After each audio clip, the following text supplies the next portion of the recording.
Genetic engineering. Genetic engineering is a technique of manipulating DNA molecule. यानी genetic engineering ऐसी तकनीक होती है जिससे डीएनए के मॉलिक्यूल को मैनिपुलेट किया जा सकता है, उसको कट किया जा सकता है, उसे कहीं और इंसर्ट किया जा सकता है, उससे नए प्रोडक्ट्स बनाए जा सकते हैं. There are few major steps of this technique. First, breakage of DNA molecule at desired places. Second, isolate a specific DNA segment. Third, insertion of this DNA segment in another DNA. The product is called recombinant DNA.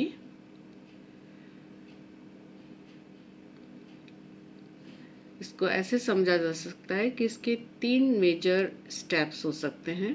पहला, DNA molecule को break करना desired places से, जो हमें चाहिए places, जो gene हमें चाहिए उस जगह से उसको कट कर देना.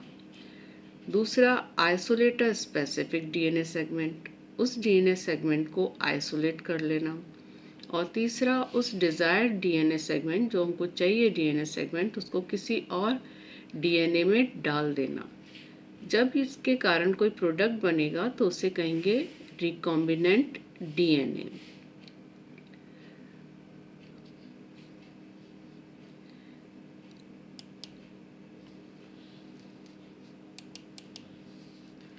इसको इस तरह से समझा जा सकता है. ये डिज़ायर्ड डीएनए है. ये डीएनए, इसमें से डिज़ायर्ड जीन को, टारगेट जीन को लिया गया. ये वेक्टर है. वेक्टर को कट किया गया रेस्ट्रिक्टेड एंजाइम्स के द्वारा, दोनों में ही कट किया गया और इसमें एक जगह बना दी गई.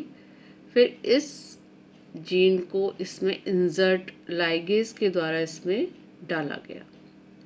इस जीन को यहाँ डाला गया है. इसे कहेंगे रिकॉम्बिनेंट वेक्टर्स. रिकॉम्बिनेंट डीएनए बन गया. अब ये वेक्टर टारगेट जीन को, टारगेट जीन का मतलब जो जीन हमें चाहिए, जो कैरेक्टर हमें चाहिए, वो कंटेन कर रहा है. इसका ट्रांसफॉर्मेशन किया जाता है किसी भी होस्ट सेल में, बैक्टीरियल सेल में, जहाँ कि ये अपने आप को रेप्लिकेट कर सके.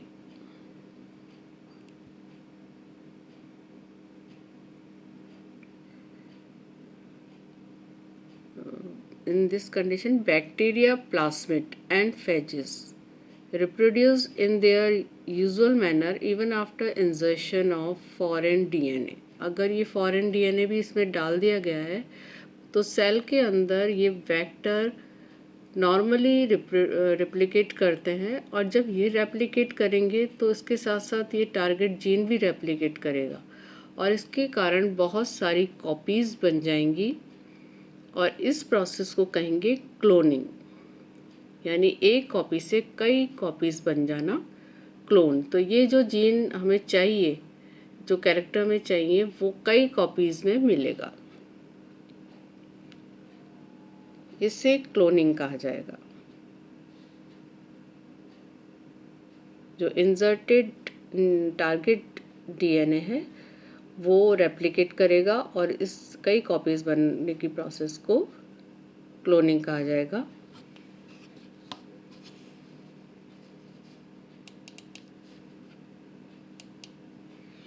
अब हम रिकॉम्बिनेंट डीएनए टेक्नोलॉजी को समझेंगे. जो नया जीन डाला गया है, यहाँ पर एग्रोबैक्टीरियम में डाला गया, ये नया जीन डाला गया और इस तरह से ये जीन रिकॉम्बिनेंट, इस तरह नया जीन इसमें यहाँ से ऐड हुआ, पैक कर दिया इसको और ये सेल में डाल दिया. और जब इससे जो प्रोडक्ट बनेगा तो वो प्लांट विद न्यू ट्रेट्स होगा, नए ट्रेट आ जाएंगी. दोबारा से देखते हैं, ये टारगेट जीन है, यहाँ से इसको भी, ये जीन है, gene containing the gene of interest, जिस जीन को हमें चाहिए वो जीन है, वो यहाँ पर बीच में डाल दिया गया।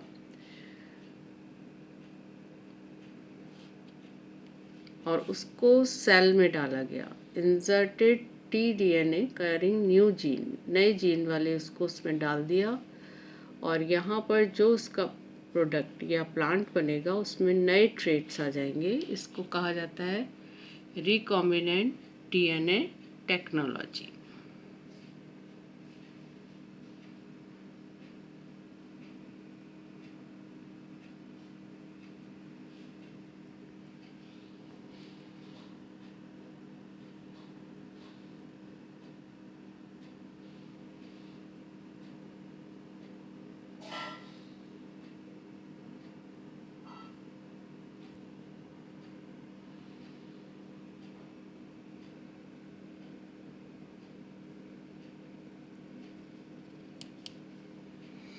इसका एक और तरीके से इसको समझा जा सकता है, जैसे ये ह्यूमन सेल है, जेनेटिक इंजीनियरिंग को एक और तरीके से, क्लोनिंग को, जेनेटिक इंजीनियरिंग को एक और तरीके से समझा सकता है। ह्यूमन सेल है, DNA है, न्यूक्लियस है, और ये पर्टिकुलरली एक इंसुलिन जीन है जिसे इसमें से अलग कर लिया जाता है, और ये प्लास्मिड है।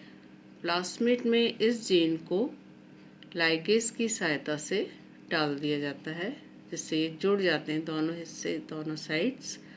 इसे रिकॉम्बिनेंट DNA कहा जाएगा।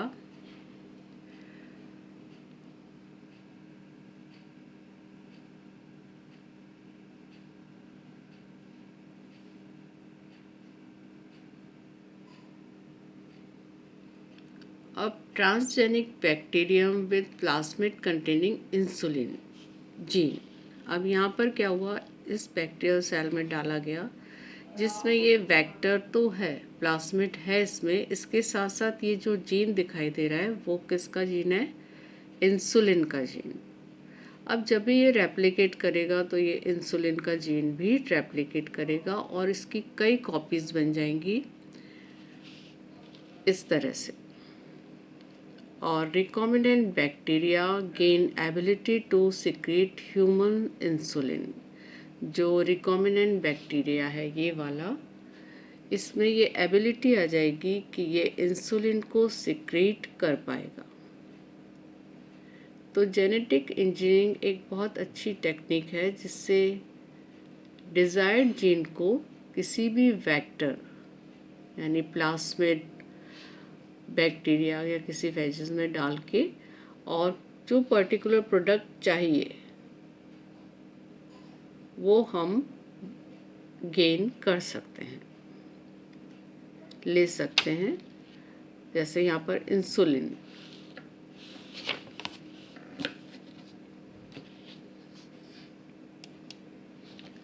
अब आता है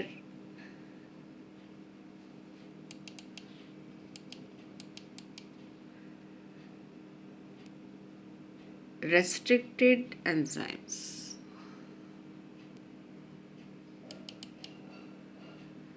रेस्ट्रिक्टेड एंजाइम्स क्या होते हैं? Types and activities of restricted enzymes.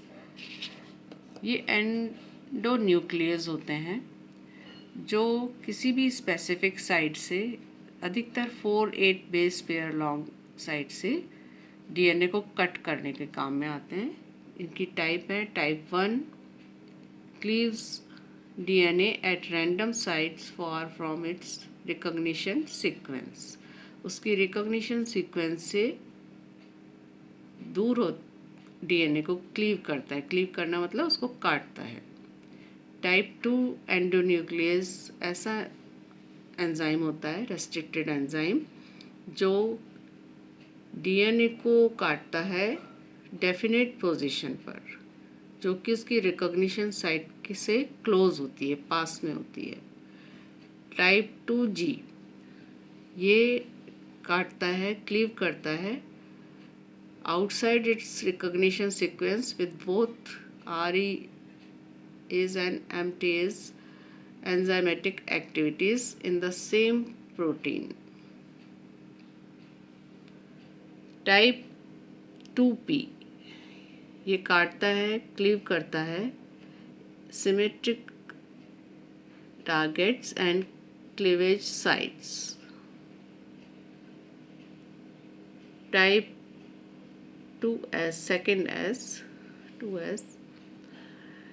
S में होगा recognizes asymmetric sequences. जो यहाँ पर ऊपर symmetric sequences हैं, ये asymmetric sequences को काटने का काम करता है. Type 3rd है cleaves outside its recognition sequence and require two sequences in opposite orientation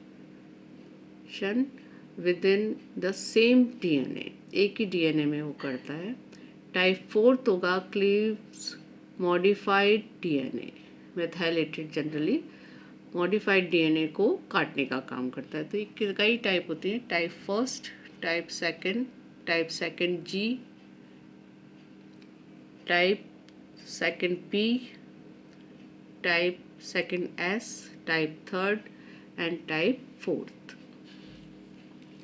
endonuclease वो एंजाइम होते हैं, इन्हें रेस्ट्रिक्टेड एंजाइम भी कहते हैं, जो एंजाइम किसी भी डीएनए को कट करने के काम में आते हैं. बहुत इम्पॉर्टेंट एंजाइम्स होते हैं और इन्हीं की सहायता से किसी भी डीएनए को कट किया जाता है. ये है किस तरह से कट किया जाता है. ये रिकॉग्निशन साइट सीक्वेंस है. ये सीक्वेंस रिकॉग्निशन सीक्वेंस है. इसको DNA sequence. Restriction enzyme cuts the DNA into fragments. ये जो रेस्ट्रिक्शन एंजाइम है ये डीएनए को फ्रैगमेंट्स में कट कर देता है, जो साइट को देख करके, और वो उसको कट करता है. इस तरह से वो डीएनए उसमें ब्रेकेज आ जाता है और उसको फिर यहाँ से निकाल कर और किसी और जगह लगाया जा सकता है लाइगेज की सहायता से.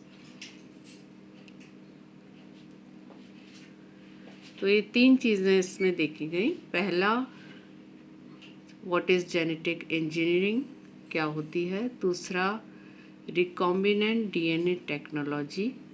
तीसरा, क्लोनिंग. और 4th नंबर पे है रेस्ट्रिक्टेड एंजाइम्स टाइप्स और ये किस तरह से कार्य करता है.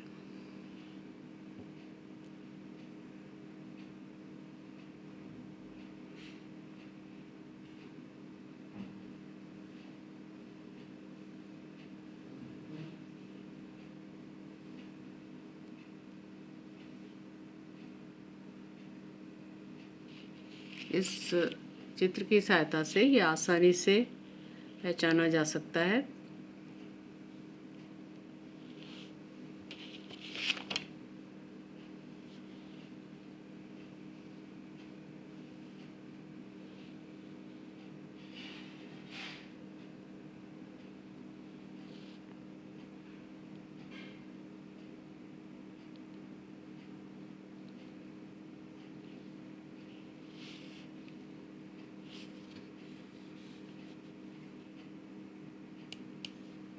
ये टाइप्स हैं इसकी